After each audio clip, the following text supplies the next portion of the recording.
নমস্কার, welcome to বাঙালির স্বর। Poetic justice. দর্শকবৃন্দ, আমরা বাংলায় সচরাচর কিছু কথা শুনি যেগুলি এক প্রকার প্রবাদের মতো। তোমাকে বদিবে যে গোকুলে বাড়িছে সে, নিজের অপরাধের পাওনা কেউ নিতে চায় না। অন্যকে খাটো, সাথে করে অপমান, তাতে কখনো বাড়ে না নিজের সম্মান। পাপে ছাড়ে না বাপেরে কত কি, আজকে যে পাপ আপনি করবেন কাল সেই পাপে আপনাকে জর্জরিত হতে হবে। এটাই লিখন। আজকে যাকে আপনি ইনসাল্ট অপমান করবেন কাল সেই ইনসাল্ট অপমান বুমেরাং হয়ে আপনার কাছে ফিরে আসবে। এটা খণ্ডন করা অত সহজ নয়। একজন সাংসদ কল্যাণ ব্যানার্জি, অন্যজন সাংসদ মহুয়া মৈত্র। মহুয়া মৈত্র কৃষ্ণনগরের সাংসদ, কল্যাণ ব্যানার্জি শ্রীরামপুরের সাংসদ। একে অপরের প্রতিদ্বন্দ্বী, সাপে নেউলে সম্পর্ক, যুযুধন দুই পক্ষ। এক পক্ষ ঢিল ছোড়ে তো অন্য পক্ষ পাটকেলের পরিবর্তে মিসাইল ছোড়ে। হিংসা, বিদ্বেষ, ঘৃণা একে অপরের প্রতি বরাবরই থেকে আসছে। কল্যাণ ব্যানার্জি দলনেত্রী মুখ্যমন্ত্রীর সঙ্গে আগাগোড়াই ছিলেন। অন্যদিকে মহুয়া মৈত্র 2016-তে রাজনীতিতে যোগদান করেছেন। এখানে দুটো ঘটনা ইম্পর্টেন্ট। একটা হলো, একটা সর্বভারতীয় চ্যানেলে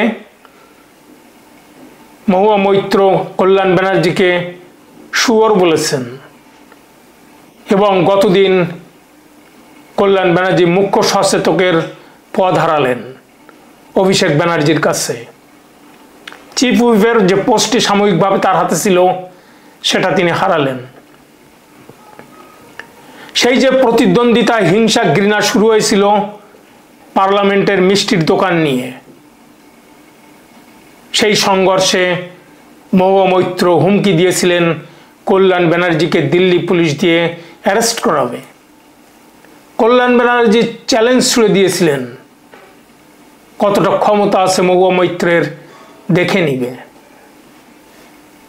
অবশেষে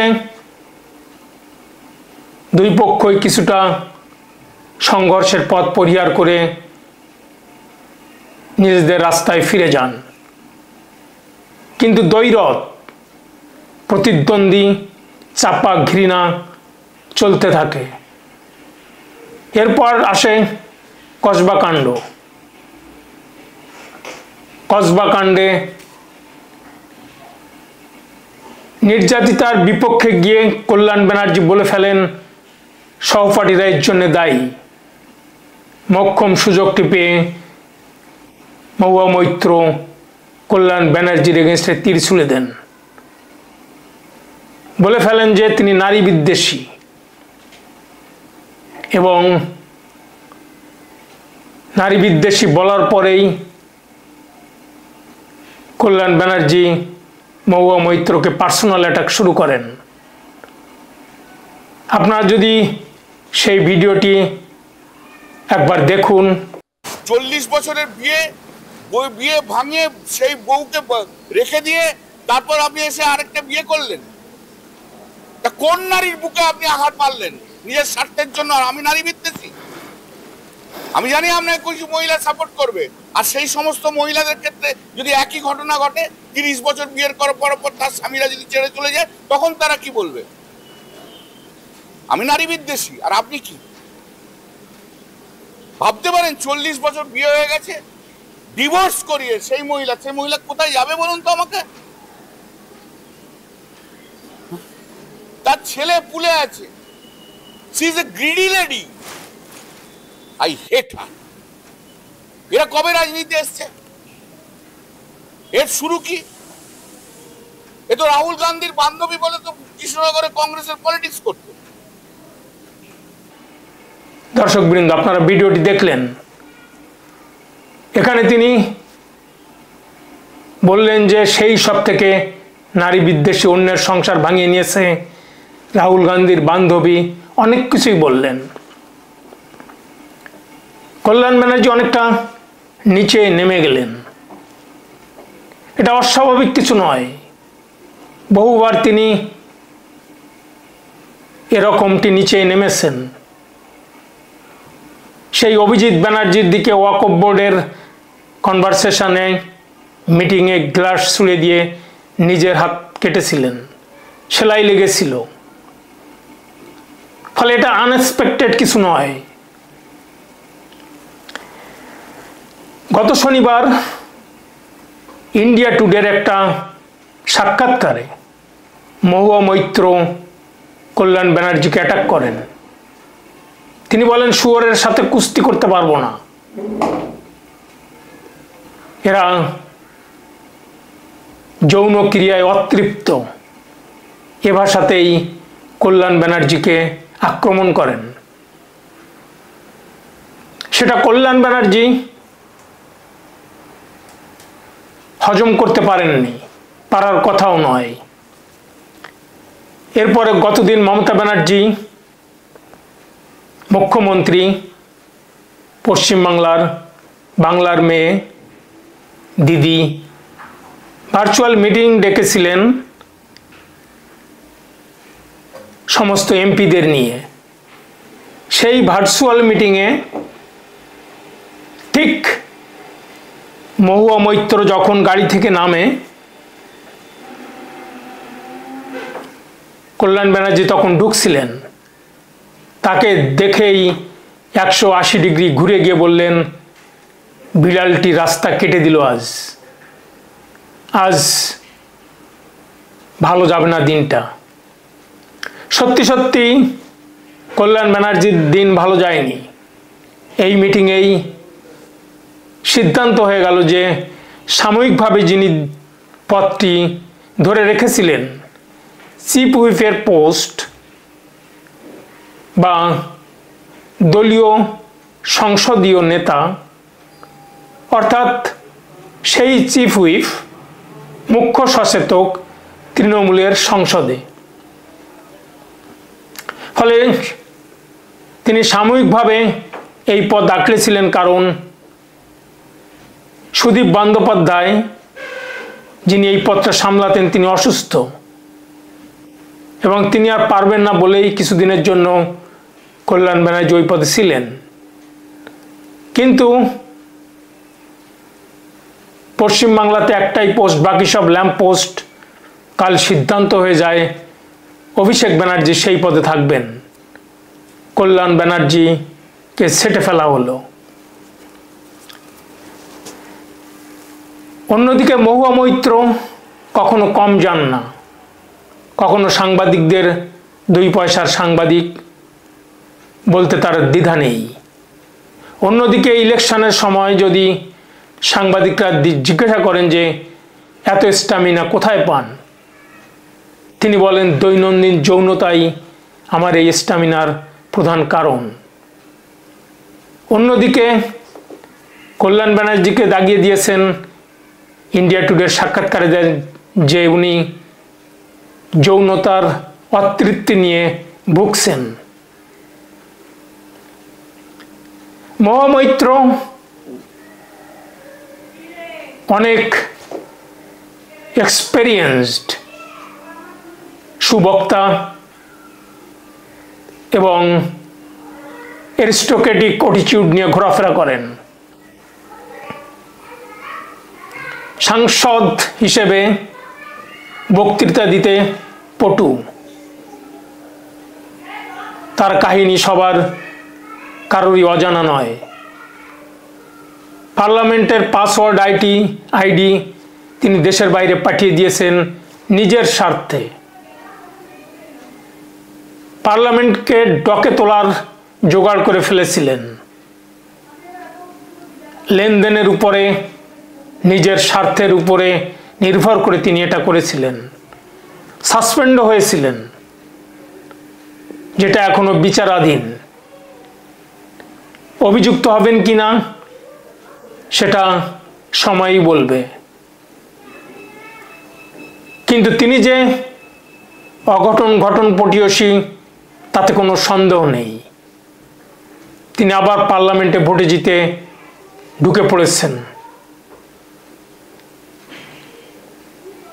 তিনি বহুদিন বিদেশেও কাটিয়েছেন, কর্পোরেট হাউজে চাকরি করার অভিজ্ঞতা তার প্রচুর। অন্যদিকে কল্যাণ ব্যানার্জি ইনসাল্ট বা অপমান করার জন্য তার জুড়িমেলা ভার। কে নয় তার target? President, vice president Modi, Amit Shah, কে নয়? ভাইস প্রেসিডেন্টের জগদীপ ধনখড়জির যে অঙ্গভঙ্গি, সেটা তিনি মিমিক্রাই করেছিলেন। যে অঙ্গভঙ্গিতে তিনি চলাফেরা করেন ঠিক একই অঙ্গভঙ্গিতে তার কথা তুলে ধরেছিলেন। আমরা সেই ভিডিওটা একটু দেখে নেই। আপনারা ভিডিও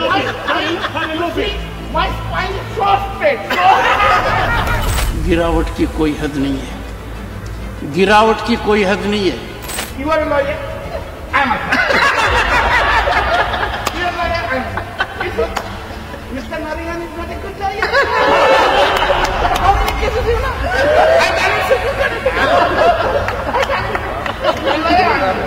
मैं तो यही कह सकता हूँ, सद्बुद्धि आए, कुछ तो सीमा होती होगी। একটু দেখে নেই। আপনারা ভিডিওটি দেখলেন। শুধু কি তাই,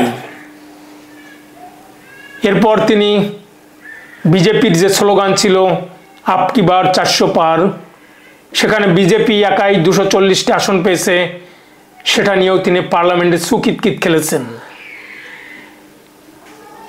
সেই ভিডিওটা একটু দেখি আমরা। अब की बार 400 पार बोला था, खेल शुरू हो गया था सर। खेल तो बहुत सा खेल है सर, चू कित कित भी खेल है। चू कित कित में चू धरा 400 में कित कित कित कित कित कित कित कित कित कित कित कित कित कित कित कित कित कितना हुआ? 240। वो गेम में भी हारा गया सर। आपको हम तो आपको ही देख रहे हैं, हम किसी को। আপনারা ভিডিওটি দেখলেন। ফলে ইনসাল্ট করতে সাংসদ কল্যাণের চিন্তা করতে হয় না। তিনি পাকিস্তান অকুপাইড কাশ্মীরকে আজাদ কাশ্মীর বলতে পারেন। তিনি কসবা কাণ্ডে নির্যাতিতার দোষ ধরে সহপাঠীদের উপর দোষ চাপাতে পারেন কি না পারেন তিনি, কিন্তু ব্যর্থ হয়েছেন মহুয়া মৈত্রকে বুঝতে। খেলাটা তিনি ভালোই খেলেছিলেন, রাজনীতিতে খেলতেও চেয়েছিলেন, খেলেছিলেন, কিন্তু মহুয়া মৈত্রের সঙ্গে খেলতে গিয়ে হেরে গেলেন। তিনি বুঝতে পারেননি যে মহুয়া মৈত্র কতটা তুখোড় খেলাতে। বিদেশ থেকে ট্রেনিং প্রাপ্ত মহুয়া মৈত্র, তিনি মুখ্য সচেতকের পদ হারিয়েছেন, চিফ হুইপের পদ হারিয়েছেন, কিন্তু সেটার থেকে তার বড় পরাজয় হলো মহুয়া মৈত্রের কাছে হার। এটা তিনি হজম করতে পারবেন কিনা আমি জানি না, কিন্তু সময় লাগবে। কারণ মহুয়া মৈত্র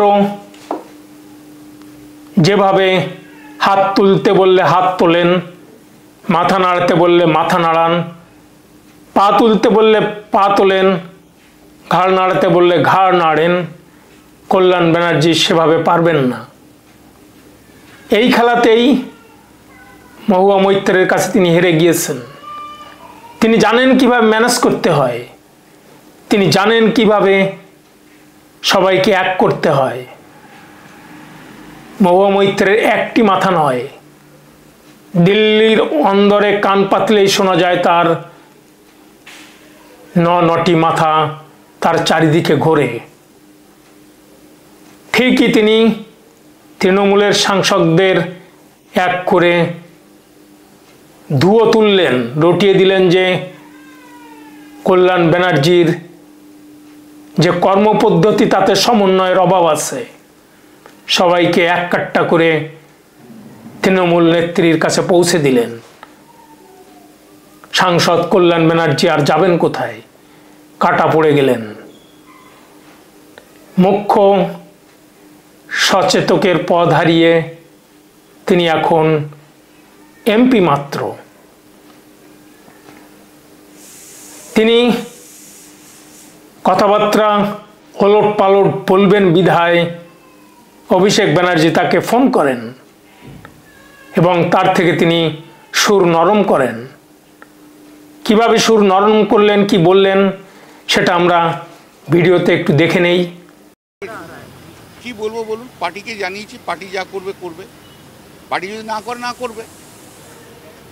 যদি আমাকে গালাগাল দিলে পার্টির নেতারা যদি নেতা নেত্রীরা যদি খুশি হয় হবে। পার্টিকে জানিয়েছে, পার্টি করবে। কিন্তু আমি তো একটা হাম্বল মিডল ক্লাস থেকে উঠে এসেছি। আমি আমার কালচার এবং ডিগনিটি আমি নষ্ট করতে পারবো না। কুকুর কামড়ালে তাকে কি কামড়ানো যায়? তাই কামড়ানো যায় না। এতে আর কি। আপনারা ভিডিওটি শুনলেন। দর্শকবৃন্দ, চিফ হুইপের পদ তো তিনি হারালেন, কিন্তু বড় হারটা সাংসদ মহুয়া মৈত্রের কাছে হারলেন। কিন্তু কিছু কি শিখলেন? হয়তোবা না, সময়ই বলবে। কিন্তু একটা সত্য কথা বেরিয়ে এসছে, কল্যাণ ব্যানার্জির ইম্পর্টেন্স দিন শেষের দিকে, নাকি এখানে অন্য কোনো মাথা ঘুরছে? কল্যাণ ব্যানার্জি কি তলে তলে বিজেপির সাথে হাত মেলাচ্ছিলেন? অন্য সাংসদদের কথা বলার জন্য উপযুক্ত সময় কাট আপ করছিলেন, সেটা কি বিজেপির ইন্ধনে? সেজন্যই কি কল্যাণ ব্যানার্জিকে সরে যেতে হলো? সেটাও রইল প্রশ্ন। দর্শকবৃন্দ, কল্যাণ ব্যানার্জি যদি কিছু শেখেন বা শেখার তার সময় হয়েছে কিনা, সেটা যদি আপনারা কমেন্ট বক্সে কমেন্ট লিখে জানান, তাহলে উপকৃত হব। ভিডিওটি ভালো লাগলে বাঙালির স্বর চ্যানেলটি সাবস্ক্রাইব করে পাশে থাকা বেল আইকনটি প্রেস করুন। আর শুনতে থাকুন, দেখতে থাকুন বাঙালির স্বর, আপনার স্বর। ধন্যবাদ।